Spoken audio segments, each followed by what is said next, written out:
What's up, everybody? Today I'm going to be going over my predictions for the Song Yadong versus Henry Cejudo Fight Night card. So let's get right into it. First fight of the card, we got Modestas Bukauskas versus Rafael Cicero. So I'm going to be going with Modestas for this fight. Hold on, let me see if I can zoom in a little bit. Let's see. All right, this is good. Yeah, I'm gonna be going with Modestas Bukauskas because based on Rafael Suqueira's last fight, he's a fucking bum. So he got hit with one left hook and he quit. He got TKO'd up against the fence by Ivo Azazan. I think Modestas Bukauskas is just a better striker overall. I think he's got a lot of power in his hands. He's got nice kicks, and he seems to be getting back into a groove. You know, he had like a tough run. Like he got back into the UFC. He won two fights. Then he got knocked out by Vitor Petrino, but he looked pretty good against Marcin Prachnio. So I'm gonna be going with Modestas. I think his straight punches are really gonna help him in this fight. He's got very good straight punches, and I just like his overall striking game better. So I think Bukauskas is a pretty safe pick. But on to the next fight. We've got Nursultan Ruziboyev versus Eric Mechanico. Now, this is a layup, in my opinion. I'm definitely going with Nursultan Ruziboyev. I think he's better everywhere, and he's a lot taller. Um, Eric Mechanico, he's got a good body kick with his left leg. He's a southpaw. He's got a good left hand. But Nursultan Ruziboyev being so much taller than him, I think that's gonna kind of take away that straight left hand. I don't think he's gonna be able to land it as consistently as he has in other fights. He hasn't fought anybody good. I mean, Maki Pitolo was in the UFC. There's a reason he's not in the UFC anymore. The guy's 15-10. Tyler Ray, this is not a good fighter. Jerome Hatch, 28-20. Like terrible, terrible records. And he's having some pretty tough fights with these guys. So I don't think Eric Mechanico is that good. I don't know why he's in the UFC. He trains at a good gym, the MMA Lab. Same gym with Jared Cannonier. So that's good. But I think Nursultan Ruziboyev is going to sleep him with a straight right hand as Mechanico throws a naked kick. Um, that's what I think is going to happen. There's a reason Ruziboyev is such a big favorite in this fight. It's because Mechanico is not that great. But on to the next one on the card. Austin Vanderford versus Nikolai Veretennikov. This, in my opinion, it's another easy one. Like you look at these odds, they're close. But Austin Vanderford is a terrible fighter. He has not really beat anybody that good. I mean, he beat Fabian Edwards. That's a pretty good win. But 3 years and 8 months ago, he lost to Gegard Mousasi. He got fucking smoked. That was 2 years and 11 months ago, so basically 3 years. He lost to Aaron Jeffrey, who I don't think is like that good, and he beat Victor Romero by KO in his last fight. Victor Romero is 42 years old. He was 13-7. So I think Austin Vanderford's striking is sloppy. He's a one-dimensional wrestler. If he can't take you down, then I don't think he's gonna really be able to beat you.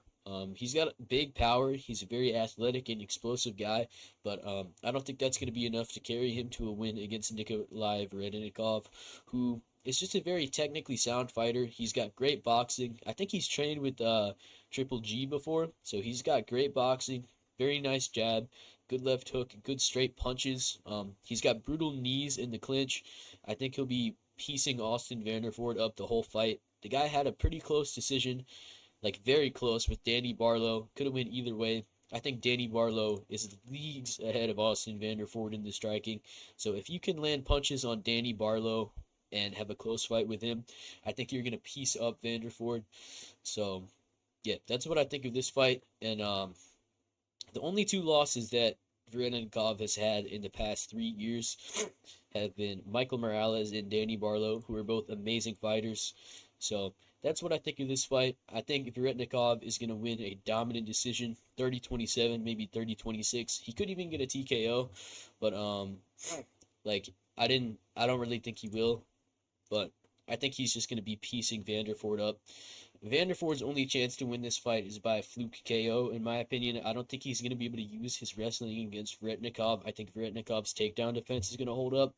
So that's what I think of this fight. But on to the next one. Ricky Simone versus Javid Basharat. Now, this is a great fight.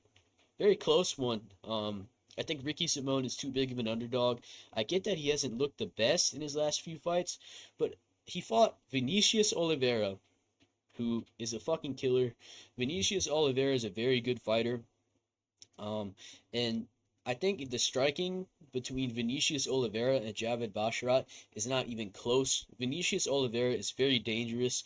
He's one of the hardest hitting bantamweights. He also throws a good variety of strikes. He's dangerous with kicks, knees, punches. Like, Vinicius Oliveira's got everything in his game in terms of striking, and he's got great takedown defense. We saw that against Said Nurmagomedov. Vinicius Oliveira is a very good fighter, and Ricky Simone, he hung in there with him. Like, he did okay.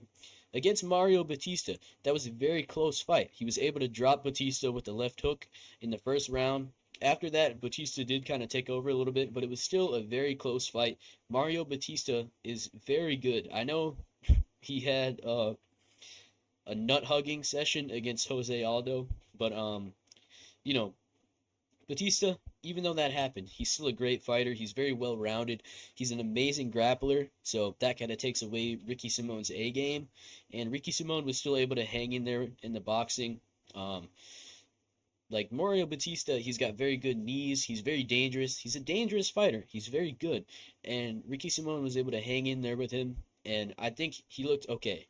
Against Song Yadong.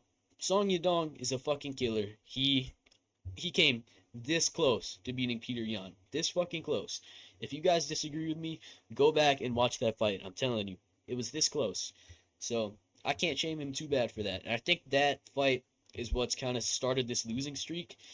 And I think this is like do or die for Ricky Simone. I expect him to go in there hungrier than ever and motivated. And Javid Basharat, he did not look great in his last fight. He's very inactive. He's taken, like, in the past 2 years, like, he's had 2 fights, basically. So, not a very active fighter. I think he's a good technical striker, but he's got, like, no power. I don't think he has anything to worry about. Like, Mario Batista had a flying knee up the middle. He's got good straight punches. Vinicius Oliveira is dangerous with every strike he throws. Song Yadong is one of the best boxers at bantamweight, one of the hardest hitters too, and he's got brick wall takedown defense. Javid Basharat is just kind of like a point fighter almost like a taekwondo guy. Like he's got a nice side kick, he's got pretty good leg kicks, he's got a nice jab, he could switch stances. But I just don't think he's that great, and I don't think he's going to be able to take Ricky Simone down at all. If anybody's getting takedowns in this fight, I think it would be Ricky Simone. So I'm going to be going with Simone by decision. He's a big underdog.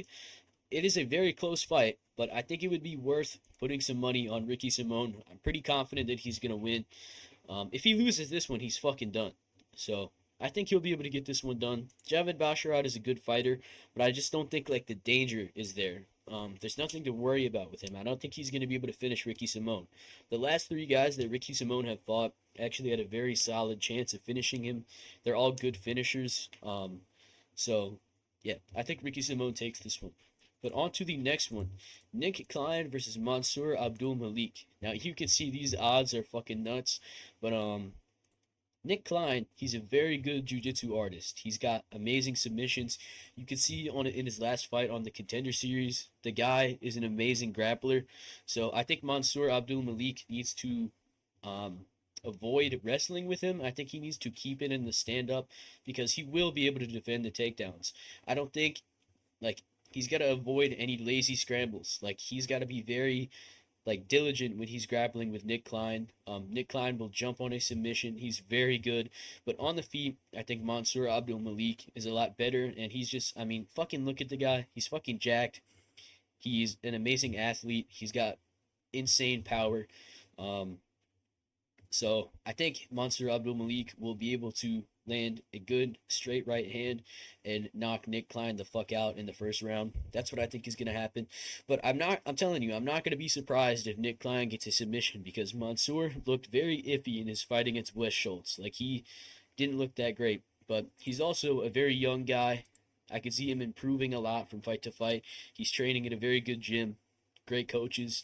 So I'm going to be going with Mansour by KO in the first round. I think it'll be early. I think he smokes Nick Klein with the 1-2 right down the middle, and Nick Klein is out cold. That's what I think is going to happen. But on to the next one. Andre Fili versus Melquizel Costa. Honestly, guys, I really don't fucking know who to pick, but I think Fili is just a little bit better. I think his striking is a little bit better. Fili is a well-rounded fighter. He doesn't excel anywhere. Melquizel Costa is a fantastic grappler. He's got great jiu-jitsu. You can see he's got a lot of submissions on his record. But I don't think his striking is that great. I think Fili can hang in there in the striking, and I think he can defend the takedowns. I mean, he's fought a lot of good fighters, and I don't think he's ever been submitted in the UFC. Maybe once. He's been submitted once. He got guillotined by Max Holloway, and I think it was his debut. So that's a tough fight. Max Holloway is an underrated grappler, and that was a really long time ago. So I wouldn't even put too much stock into that. More recently, he went to a decision with Bryce Mitchell. So if Bryce Mitchell isn't submitting him, I don't think Melquizel Costa is, and I think Andre Fili is just a little bit better on the feet. So yeah, Andre Fili is a pretty decent boxer. He can switch stances. He's got nice kicks, and he's not afraid to just fucking clinch with you. He will do that. He did that against Cub Swanson. He will make it boring sometimes, but he's a good fighter. I think he takes this one by decision. But on to the next one. Cutelaba versus Ibo Aslan. This is a very tough fight to predict. I literally think it's a 50-50. Ibo Aslan is not he's not good. The guy is an ogre. He's got no brain. That's probably why his chin is so good, is because if you don't have a brain, you can't be knocked out. Ion Cutelaba is a lot better technically, and he's an underdog, so I'm going to be picking him here. I like his boxing more. His head movement is better. His footwork is much faster. And I think he's a great wrestler. Cutelaba, it's like a coin flip with him. Sometimes he's on and he's very elite. Sometimes he's off and he gets fucking chinned. But I trust that he'll be able to piece Ibo Aslan up with long straight punches. He'll be able to duck under Ibo Aslan's hooks, and I think he could take him down.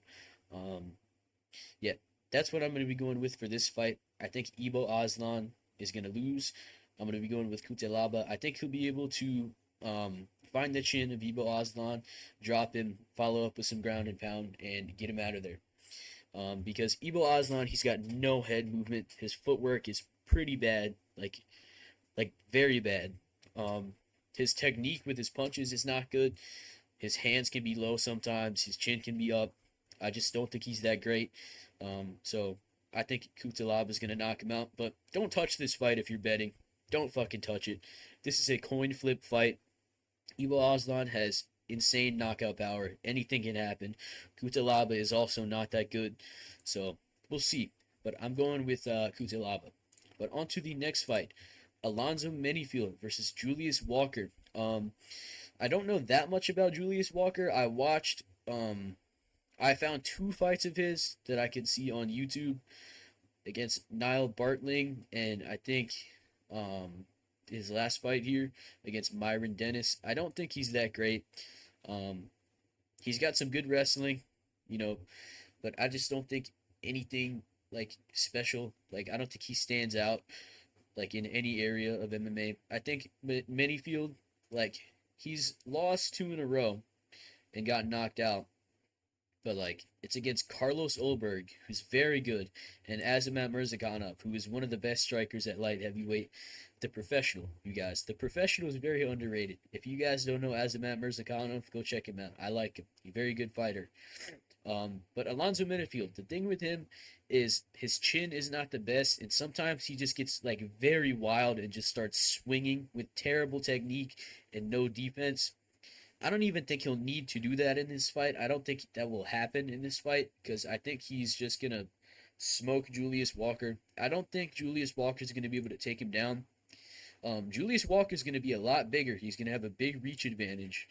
I think he used to be a heavyweight, but I've got to go with Menifield just because, like, I don't think Julius Walker's that great, man. I just don't think he's that great. But we'll see.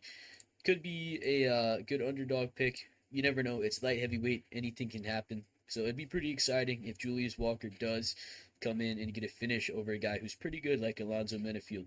But I think Alonzo is actually like when he locks in, dude, he's a pretty good striker. Like you could see against Dustin Jacoby. He actually looked all right in that fight. He was able to drop Jacoby several times, and Jacoby's a very good fighter. So I got to go with Menifield. But on to the next one.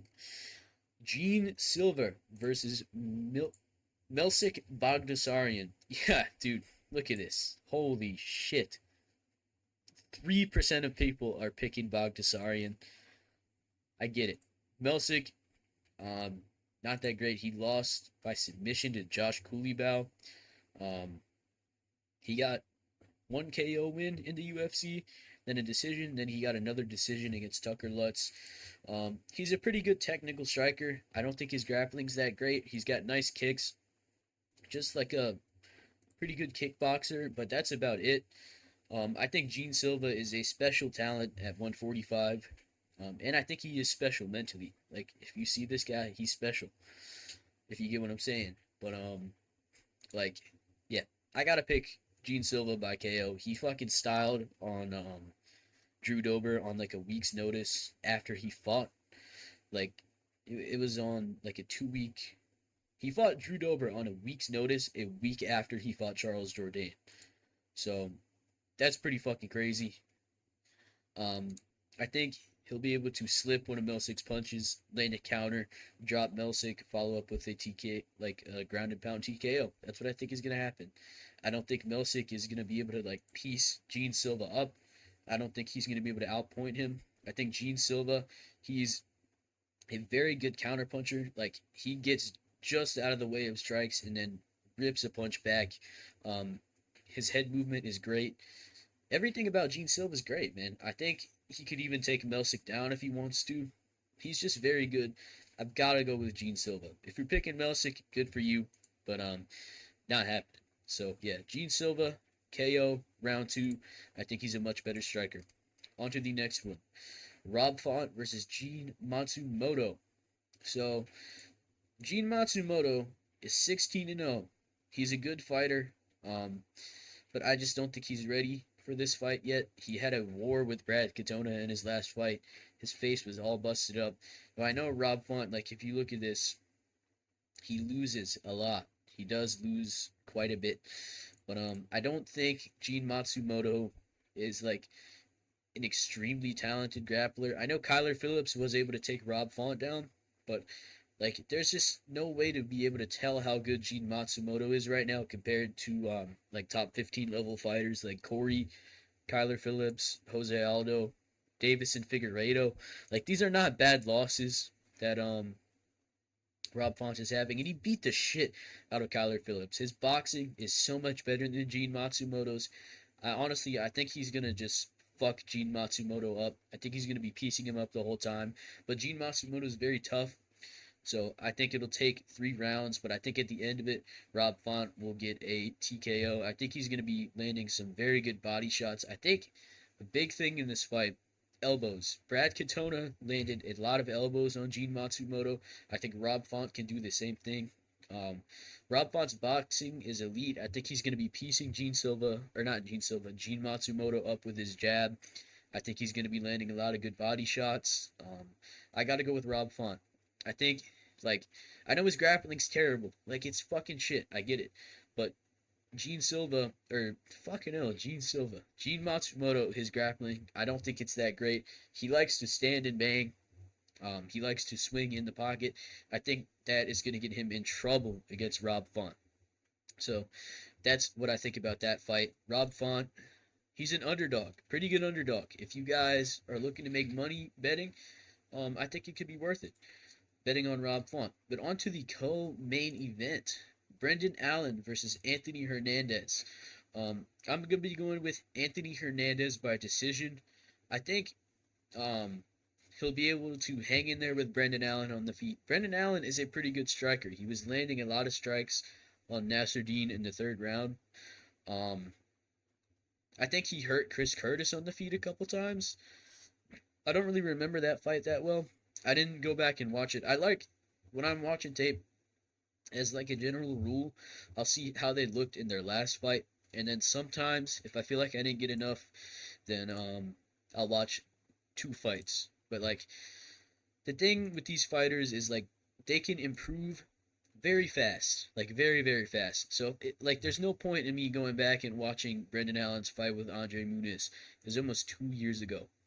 So I'm going to be going with Anthony Hernandez. I think he's actually underrated on the feet. I think he's got good boxing. His kicks are pretty nice, and he's very durable. Brendan Allen is not knocking him out. I know he dropped Bruno Silva. He's not knocking Anthony Hernandez out. I think Hernandez will be able to take him down, get on top of him, even just like lay on him. Like I think that might happen. I think it might be pretty boring, but his pace is crazy. I think he'll be able to take Brendan Allen down, get some good top control, land some good ground and pound, maybe threaten some submissions. Brendan Allen's jiu-jitsu is too high level for me to think he's going to get submitted. But I think Anthony Hernandez is going to be able to just walk Brendan Allen down because I don't think Brendan can hurt him on the feet. So that's what I think about this fight. I will say, Brendan Allen, he's very good. I think he's got a pretty good chance to win. But I think Hernandez is just a little bit better in the grappling, and I think he's very tough. His striking, like I said, I think it's a little bit underrated. He was able to land some good shots on Roman Kopylov. So yeah, I'm going to be going with Hernandez by decision. I think a 29-28 where he really starts taking over in the third round. If this was a 5-round fight, I'd definitely pick him by TKO, but I think 3 rounds favors Brendan Allen. So on to the next one. Main event. Henry Triple C Cejudo versus Song Yadong. I'm going to be blunt. I think Henry Cejudo is not that good anymore. I think he's washed. He's fucking 38. He's a bantamweight, 38-year-old bantamweight. Coming off a long layoff. It's been almost a year. It's just not looking good for Henry Cejudo. Like, in his last fight, Merab fucking handled him. He was able to land a good left hook in the first round on Merab and rock him, but other than that, he had no success against Merab. Even Merab was even having like he would land some good shots on the feet. Aljo, he lost to Aljo. Henry did. Like I just don't think Henry's striking is that good. Like he tries to fight with this like karate stance in and out and be technical, throwing his little low kicks with his little tiny legs. And it works sometimes against like TJ, who was like a skeleton 6 years ago. 6 fucking years ago. I guarantee you, people picking Henry Cejudo are gonna be bringing up, oh, he beat DJ. Yeah, 8 fucking years ago he beat DJ. Marlon Moraes, he beat him 5 fucking years ago. He beat Cruz 5 fucking years ago. Like, he was on a long layoff. He came back. His fight against Aljo was almost 2 years ago, guys. Like, you cannot have such long layoffs at bantamweight and be this age. And, like, I think Henry Cejudo, his striking is not that good. Okay? He's got good footwork. He's got a nice low kick. Other than that, his hands leave a lot to be desired, in my opinion. His chin is way up in the air. He fights like this. His chin is up here. Song Yadong, he went toe-to-toe with Peter Yan in the boxing. His fight against Corey Sandhagen was 2-2 before he got stopped. Like, he beat the shit out of Ricky Simone. It's Ricky Simone, I get it. But, Song Yadong, his takedown defense is very good. The reason Peter Yan was able to take him down was because he was landing a lot of body shots, wearing Song Yadong out. And, Peter is a very good wrestler, guys. He's got amazing trips. He's got good judo. He's got good takedowns just in general. He was able to take O'Malley down. And the thing with Peter is his striking is so good that sometimes he'll just be piecing you up, and then that leaves you open to getting taken down, and he'll just fucking take you down. Like, Henry Cejudo is not going to do that. He's not going to be ripping left hooks to the body on Song Yadong. Um, I think overall Song Yadong is just much better on the feet, and I don't think Henry can take him down. Even if he does take him down, his control is not that good. He does not threaten submissions. He's an American wrestler, guys. Um, like they don't really do that. They don't threaten submissions. All they do is lay on you. Okay, like I just don't think Henry Cejudo's even MMA grappling is that fantastic. I think Song Yadong is going to stop his takedowns with ease, piece him up on the feet. I think Song is going to counter one of Henry's jabs with the right hand and then land a nasty left hook to the body, drop Henry, and then follow up with some ground and pound and get a TKO. And Henry Cejudo is out. Boot him out of the bantamweight division. It might seem like I'm hating on Henry Cejudo. I like him, but I just like I'm making a prediction video, guys. I have to be honest about what I think of his skill set. So, who cares about my opinion anyway? Like, this is just what I think. I think Song is gonna make it look easy. But let me know what you guys think of the fights, and I hope you enjoyed the video.